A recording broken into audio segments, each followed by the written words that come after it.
Olá, sou o Roblitai e hoje nós vamos falar sobre a distinção do pregador, uma das distinções aí dos deuses de Arton, seguindo a nossa lista de todas as distinções de Tormenta 20. Pois é, galera, estamos falando sobre todas elas aqui no canal, tem a playlist na descrição, vale muito a pena você dar uma olhada, tá? A distinção que nós vamos falar hoje, né, o pregador, é aquele tipo de distinção que você não dá nada de início, mas quando você resolve dar uma analisada, você vê que ela realmente é muito interessante, tá? Ela é muito mais interessante do que ela aparenta.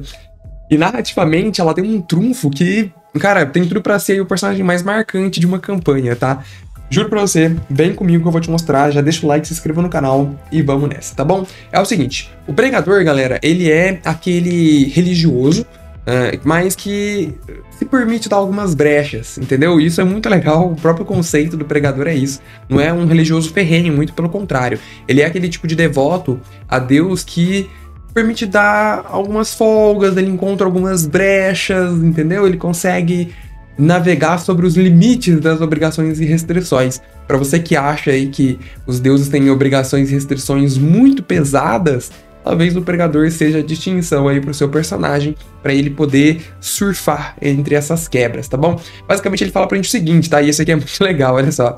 Imagina só o servo de Tiades que distorce levemente uma profecia em seu proveito próprio. Ou o frade de Mará que abate aquele kobold distraído com uma cotovelada rápida sem ser notado. Percebam que aqui você tá quebrando restrições e obrigações dos deuses, mas o pregador, ele não é punido por isso. Olha só que interessante, né? Então, o pregador, ele é realmente alguém ali, mas devoto, mas ele era, tipo, o pior aluno do templo. Ele era aquele que não levava tanto a sério, aquele que não tinha boas notas. Você tem ali o pregador como sendo aquele que vai nos lugares em que o deus que ele serve seria o mais odiado para fazer com que ele seja entendido. Então, você vai abordar outras coisas ali, aquele deus que agradaria aquela população. Ele é o famoso devoto esperto, né? O pregador é o devoto malandrão, basicamente é isso que ele fala. Obviamente não existe uma ordem de pregadores, né? Muito pelo contrário, você é a ovelha negra da sua instituição, tá? E isso é muito interessante. Mas do jeito que as coisas acontecem é muito massa, tá bom? Até porque é o seguinte, na própria admissão, a admissão ela sempre acontece ali por etapas, né? E o interessante é que dentro do pregador ele fala que, olha, uma dessas etapas você não precisa cumprir. Uma dessas etapas você vai fazer o diferente do que tá ali, você vai quebrar uma dessas regras, porque é isso que o pregador faz. Ele pega aquelas regras fundamentais e distorce elas ali, utiliza elas para fazer outra coisa, né? Então, cara, isso é muito legal. E na própria admissão você vai fazer isso, tá? Qual são os requisitos aí das distinção? Falei dimensão, cara. Distinção, vamos lá. A primeira coisa da distinção que ele fala é que o pregador ele tem que passar um tempo ali meio que na miséria, né? Um tempo realmente abdicando dos seus confortos, principalmente dos confortos da sua igreja, né? Então imagina que ele serviria algum templo. Ele não vai pegar o abrigo daquele templo, ele não vai servir do alimento que aquele templo dá, ele vai passar algum período ali de provação. Ele fala aqui pra gente uma estação. Então, dentro do jogo, uma estação de tempo, verão, outono, inverno, algum período desse aí ele vai passar em provação, e aí ele diz, né, ó, não pode recorrer a recursos da ordem, nem receber qualquer benefício ou ajuda de devotos da mesma fé. Você vai realmente passar por um periodinho ali de provações, tá bom? Depois disso, ele fala que você pode usufruir normalmente dos privilégios, depois que você passa essa estação, até porque, mesmo se você for um nobre, por exemplo, coisa do tipo, você vai usufruir das suas riquezas, porque a ideia é apenas que você, naquele período, você entenda ou lembra como que as pessoas mais humildes vivem para você compreendê-las e ajudá-las no futuro da melhor forma possível, tá bom? Basicamente, então é isso aí que ele fala pra gente. Ele diz também que você tem que forçar os limites das restrições e obrigações até o máximo que der. É normal que durante esse período aí da estação de miserabilidade, você quebre algumas restrições e obrigações do seu Deus, perdendo todos os seus PMs, porque só assim você vai entender realmente aonde estão os limites, até onde você pode chegar para aquilo acontecer e você saber, né, pisar ali em ovos nesses limites sem quebrá-los no futuro. Então, durante esse período, você precisa forçar as obrigações e restrições até o máximo que dá, tá bom? Depois disso ainda, a última etapa é você explorar o mundo de Arton e encontrar ali algum vilarejo, alguma comunidade, algum grupo de pessoas que não tenham nenhum clérigo, não tenham nenhuma religião oficial, por exemplo, servindo eles, e você vai atuar naquela comunidade como sendo o seu guardião espiritual. Você vai literalmente falar sobre a sua devoção do seu jeito, né, com as suas brechas e etc, para convencer aquela comunidade. Isso aí pode levar realmente muito tempo, né, meses ou até anos para a comunidade, mas uma das etapas aí é que você faça com que a maioria dessa comunidade, desse povo, com os seus ensinamentos, acabe se tornando devoto daquele seu Deus. Então essa com certeza aí é a etapa mais difícil, né? A etapa mais demorada. Quando a maior parte da comunidade estiver aceitando a sua divindade como principal patrono, você se torna oficialmente ali um pregador. E aqui tá nessa parte final, né? Ó. Ele fala que você tem que descumprir algum desses requisitos, alguma dessas etapas que eu falei aqui da admissão, justificando que, por uma boa razão ou não, você fez a coisa certa. Então, por exemplo, ao invés de, sei lá, passar um tempo na miserabilidade, você se justifica por algum motivo que, na verdade, desfrutar do seu conforto ali com o templo era o melhor a se fazer, era o certo e coisa do tipo, tá? Isso é bem legal. É bem interessante. Uma vez que você vira um pregador, você ganha aí a marca da distinção chamada Vista Grossa, muito útil para você conseguir desrespeitar as suas obrigações e restrições sem tanta penalidade. Porque ele fala que uma vez que você fizer isso, uma vez que você violar uma obrigação, você pode fazer um teste de religião, CD 10 mais 5 para cada vez na mesma aventura. E aqui é importante a gente diferenciar, né? Aventura e arco, tá? O Tormenta 20 ele tem uma estrutura, até no livro de regras ele fala um pouco sobre isso, a estrutura para uma campanha. A campanha ela precisa ali ser dividida em arcos, e esse arco em várias aventuras. Então, dentro a aventura é uma missão, né? Uma coisa pequena dentro da campanha que não vai te prejudicar. Isso não significa que durante todo o jogo você vai ter que fazer mais 5 para cada vez. Não. É pela aquela missão, aquela aventura, aquele momento em que você e o seu grupo estão passando, tá bom? Se você passar nesse teste, o que no começo, pelo menos assim, eu acho que não vai ser difícil, porque religião tem tudo para ser aí a sua principal perícia, né?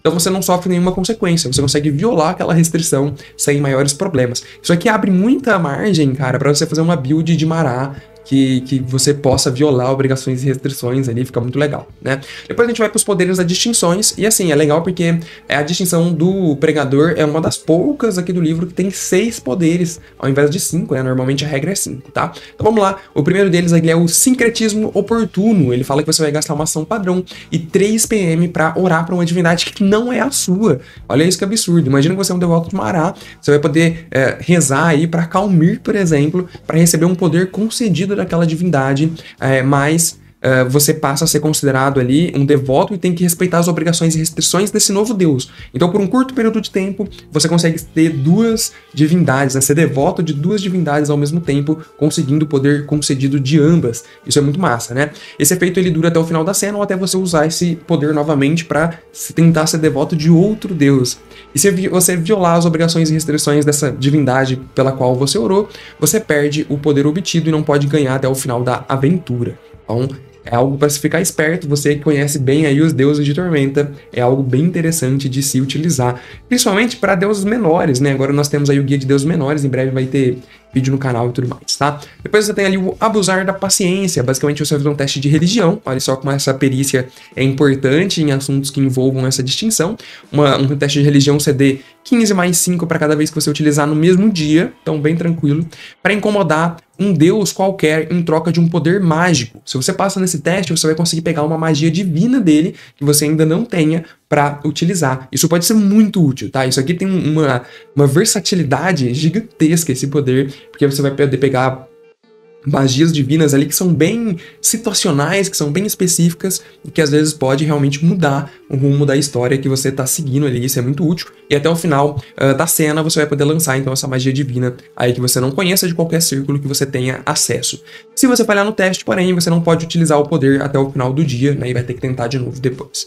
A gente tem ainda também o Está nas Escrituras. Ele fala o seguinte, que quando você falhar em um teste de enganação ou religião principalmente, né, vai ser muito útil, você pode gastar 1 PM para repetir o teste utilizando uma outra perícia, tá? Então você vai trocar, né? Você vai, falhei em religião, então eu vou rolar aqui com enganação e tentar de novo. Isso faz com que aquela primeira habilidade, né? A marca da distinção à vista grossa ganhe muito mais força, né? Porque se você falhar, você pode tentar de novo. Então a chance de você realmente não ter penalidade por violar obrigações e restrições se torna algo bem mais possível, né? Bem mais inteiriço. Depois você tem ali o não fui eu, quando você é alvo de uma ação hostil de uma criatura inteligente. Ação hostil pode ser um ataque, pode ser uma manobra de combate, pode ser uma magia, pode ser qualquer coisa, tá? Até mesmo um teste ali. Você pode gastar 2 PM e fazer um teste de enganação oposto ao da vontade daquela criatura.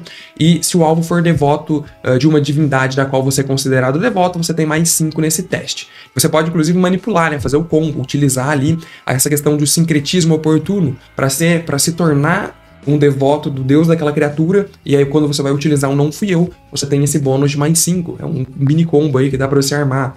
Se você passar, a ação hostil daquela criatura falha contra você, e a criatura perde a ação. Então bem interessante aí para você evitar ataques poderosos, tá bom? Você pode utilizar esse poder apenas uma vez por criatura por cena, então tente usar ali na situação do crítico, né? Uma situação de morte, alguma coisa nesse sentido que vai ser útil.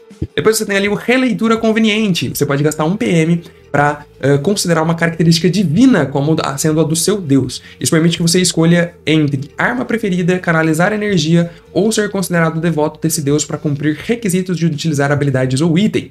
Releitura conveniente, basicamente, você vai utilizar com não fui eu também. Você consegue utilizar nesse mesmo sentido para ser considerado devoto de aquele deus, ou então para canalizar energia negativa, se o seu deus canalizar energia positiva, ou para trocar a arma preferida e você ter, né, mais acesso a ela, etc. Então tem várias situações que se encaixam, né, um poder bem versátil por aqui. Esse efeito ele dura até o final da cena, ou até você utilizá-lo novamente. E por último, você tem o vender indulgências. Quando um aliado em alcance curto, até 9 metros, faz uma perícia, você pode gastar 3 PM para rolar novamente o teste. Então, se ele foi mal, por 3 PM você permite uma rerolagem. Aí você vai me dizer, pô, 3 PM é bastante, será que vale a pena? Vale porque na verdade vão ser 2 PMs, tá? Porque se ele rerolar, você recebe 1 PM temporário cumulativo. Então você vai gastar só 2, um você ainda vai ter com você, só que a diferença é que ele vai virar temporário naquela cena, né? Depois você vai perder ele. Mas durante a luta, vale a pena. Você pode ganhar um máximo de PM temporário igual ao total de poderes da distinção que você possui, ou seja, você pode ganhar até 6 PM temporário aí nessa brincadeira, e eles desaparecem no final da cena. Então, você ajuda o aliado a rerolar o dado dele por 2 PM, tudo bem, acho que vale a pena, né?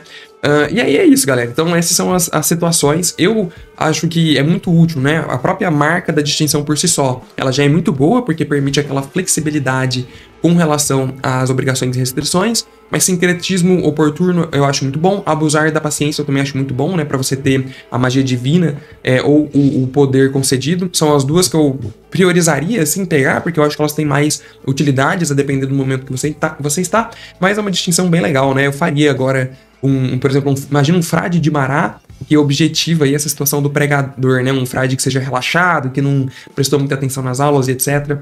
Enfim, eu achei bem legal, me surpreendeu, tá? Porque quando eu comecei a ler essa distinção, eu não dava nada pra ela e eu saí bem surpreendido. Quero saber a sua opinião, você gostou? Você pegaria essa distinção numa campanha? Como que é você lidando com isso, tá bom? Além disso, se você quiser apoiar o canal, além de deixar o like e se inscrever no canal, você pode clicar no botão Seja Membro, tá? Os membros ajudam demais aí o canal, são as principais fontes de ajuda e tem vários benefícios extras por apoiar o canal, que eu faço com o maior carinho do mundo. A gente tá construindo uma comunidade muito legal. Considere virar membro você também, tá bom? Deixa um like, se inscreva no canal, um abraço e tchau, até a próxima, valeu!